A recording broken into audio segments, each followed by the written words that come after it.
Supreme court में same sex marriage को स्वीकृति मिलनी चाहिए यानी उसके लिए सुनवाई चल रही थी। उसी सुनवाई के बीच चीफ जस्टिस ऑफ इंडिया कहते हैं कि शुद्ध रूप से कोई भी बायोलॉजिकल मेल या फीमेल नहीं होता। No. Biological man means biological man. It's not a question of notion. Yes, of course it is. There is no absolute concept of a man or an absolute concept of a woman at all. जो कि अपने आप में मुझे बड़ी मूर्खों वाली बातें लगी, क्योंकि स्वयं चंद्रचूड जी को जिस महिला ने जन्म दिया वो एक शुद्ध स्त्रीलिंग रही होगी, महिला रही होगी, बायोलॉजिकल, तभी तो उसने ऐसे बालक को जन्म दिया। कैसे बालक को जन्म दिया मैं नहीं कह सकता, क्योंकि ये वीडियो विशेष है। इस वीडियो में मैं सुप्रीम कोर्ट की सकारात्मक आलोचना करने वाला हूँ। भगवान बचाए मुझे।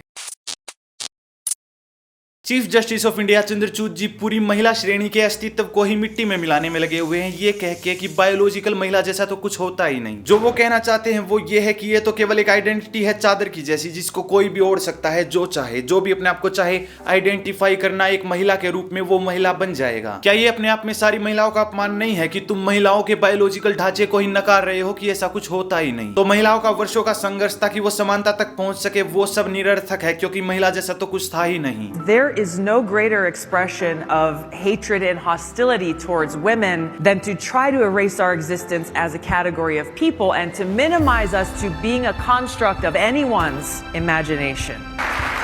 महिला का बायोलॉजिकल स्ट्रक्चर इसलिए अनोखा है क्योंकि अपने आप में वो एक नए जीवन की रचना करने की क्षमता रखता है और इसको एक पुरुष के द्वारा रेप्लिकेट नहीं किया जा सकता केवल इतना कह के कि आज से मैं भी महिला हूँ। क्या इतना कहने से क्या वो बच्चे पैदा कर पाएगा? तो महिला पुरुष का बायोलॉजिकल अंतर स्पष्ट है, जेनिटल्स में भी। Man is not a definition of what your genitals are. Chromosomes में भी, स्पर्म और ओवरीज में भी। इसीलिए केवल एक महिला एक नए जीवन की रचना कर सकती है क्योंकि उसमें ये सारी विशेषताएं हैं बायोलॉजिकली। ये बेसिक बायोलॉजी है जो स्कूल की 9वीं 10वीं कक्षा में हमें सिखा दी गई थी और मेरे विश्वास करो इस कक्षा की हम बड़ी बेसब्री से प्रतीक्षा करते थे, पर ऐसा लगता है चंद्रचूड जी इस कक्षा को कभी अटेंड कर ही नहीं पाए।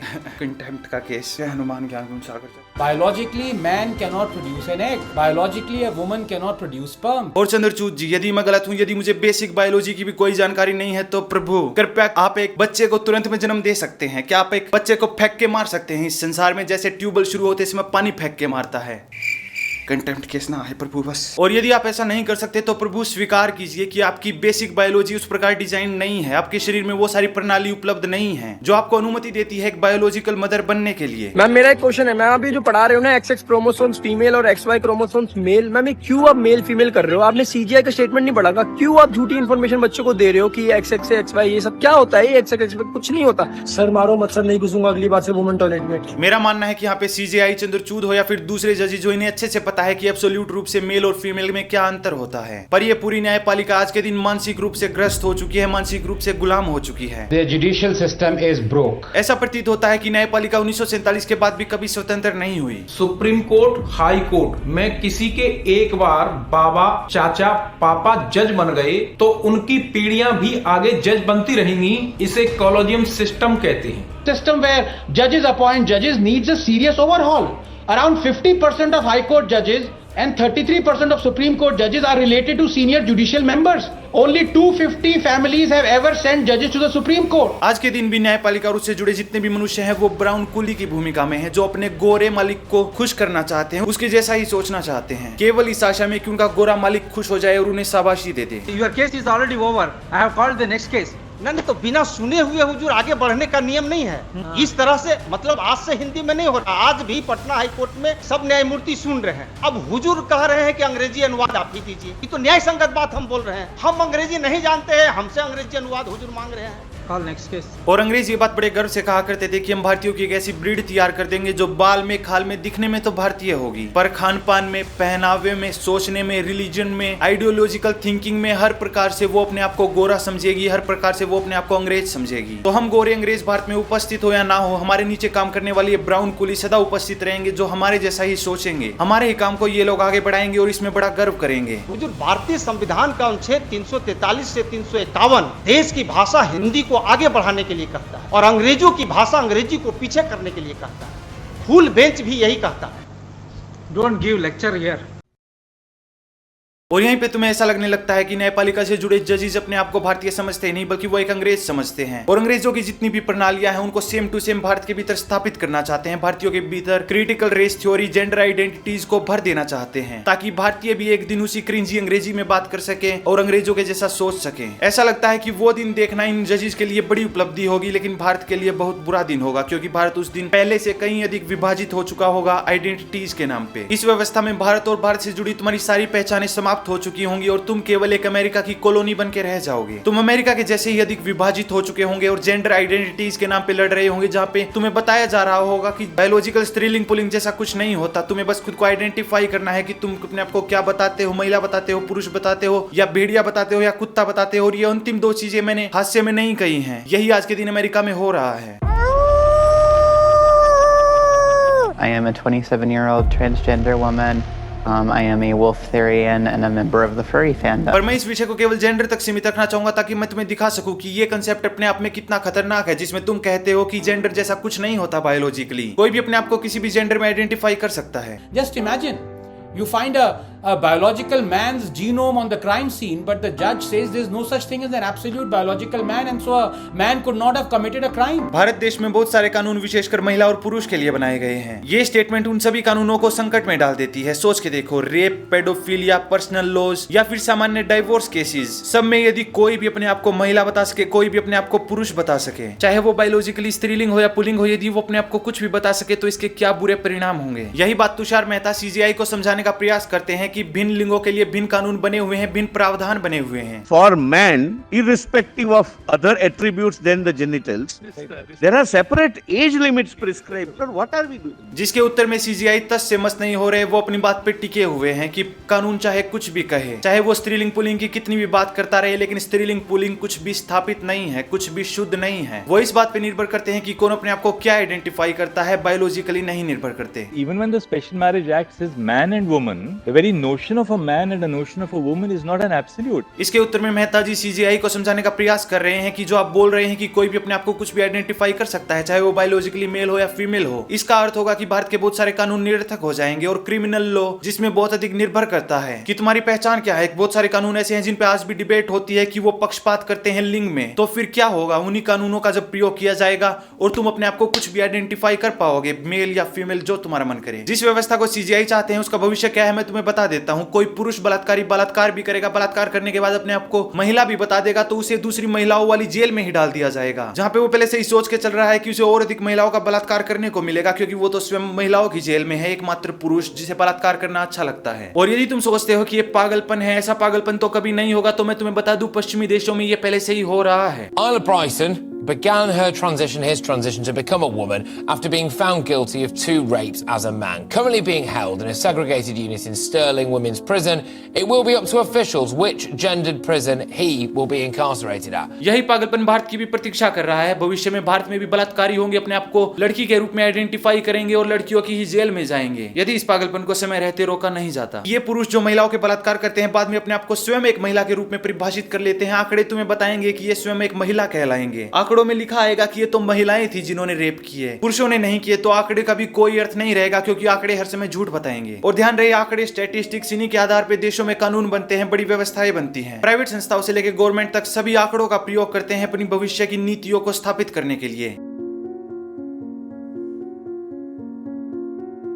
मैं डॉक्टर आनंद रंगनाथन की भी बातें सुन रहा था कि जब उन्होंने सीजीआई चंद्रचूड की बात सुनी कि एब्सोल्यूट मेल फीमेल जैसा कुछ नहीं होता, तो उनकी क्या प्रतिक्रिया थी। वो स्वयं एक वैज्ञानिक है, बायोलॉजी की अच्छी जानकारी रखते हैं, तो उनके विचार भी सुनो। Biological man and biological woman respond differently to medical treatments. Indeed, for many diseases, the treatment is specifically tailored depending upon the sexuality. For example, did you know esophageal function is sex dependent? And in esophageal disease like GRD or Barrett, even esophageal cancer, the treatment and response to it is tailored as well as dependent on the sex of the patient.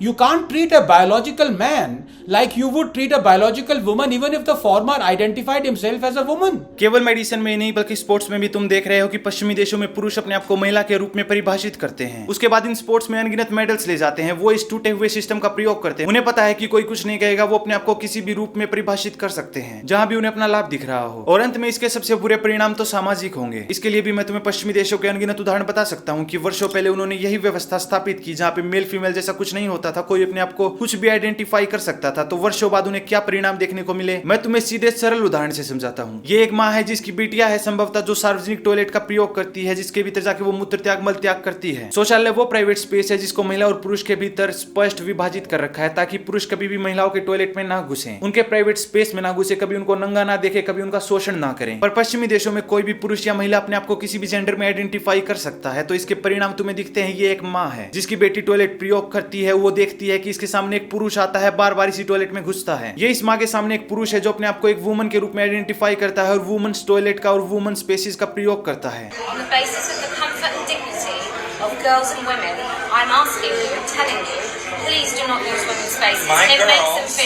किसी से अनुमति नहीं लेता, कुछ नहीं पूछता, सीधा women spaces में जाके घुस जाता है, वुमेन्स टॉयलेट में जाके घुस जाता है। कोई पूछे तो स्पष्ट कहता है मैं तो स्वयं एक महिला हूँ।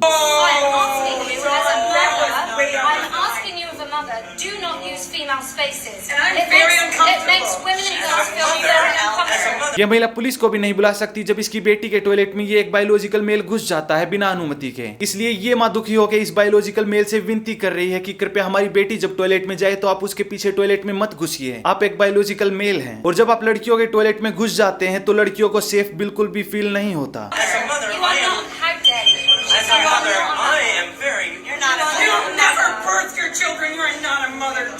पश्चिमी देशों में ये वोकनेस उस स्थान तक पहुंच चुकी है जहाँ पे वो मुड़ नहीं सकते। अब ये जो माँ इस बायोलॉजिकल पुरुष से विनती कर रही है, ये विनती करने की क्लिप जब वायरल हो जाती है तो इस महिला को ही बताया जाता है कि ये रिग्रेसिव है। ये तो इस स्थिति में माँ ही है जो बैकवर्ड है। अब तुम ही बताओ कि क्या तुम्हें ये माँ बैकवर्ड दिखाई देती है जब वो अपनी बेटी की रक्षा करना चाहती है। उसकी बेटी जब टॉयलेट का प्रयोग करे उसके पीछे तुरंत एक बायोलॉजिकल मैन उसी टॉयलेट में घुस जाए, वो नहीं चाहती। उसे लगता है कि उसकी बेटी के साथ एक दिन बलात्कार हो जाएगा, उसका शोषण हो जाएगा, उसके साथ दुष्कर्म हो जाएगा। वो इन सब बातों को लेकर चिंतित है, इसलिए वो नहीं चाहती कि जब उसकी बेटी टॉयलेट में जाए तो उसके पीछे कोई बायोलॉजिकल मैन घुस जाए। तो केवल अपनी बेटी की सुरक्षा चाहने के लिए क्या वो बैकवर्ड है? इन पश्चिमी देशों में तो इस महिला को बैकवर्ड बताया जाता है। और शुरुआत कहां से हुई? इसी प्रकार के निर्णयों से, जिस प्रकार के निर्णय आज के दिन सीजीआई चंद्रचूड लेने में लगे हुए हैं कि बायोलॉजिकल मेल फीमेल जैसा कुछ नहीं होता, कुछ भी अपने आप को आइडेंटिफाई कर दो, मजे से जाओ, वुमेन्स टॉयलेट में घुस जाओ महिलाओं के पीछे, चाहे तुम पुरुष ही क्यों ना हो। वुमेन सेफ्टी वो क्या होता है, वुमेन का अस्तित्व वो क्या होता है, बायोलॉजिकल वुमेन जैसा तो कुछ होता ही नहीं। तुम वुमेन कोच में कैसे से बाहर निकलो यहाँ से?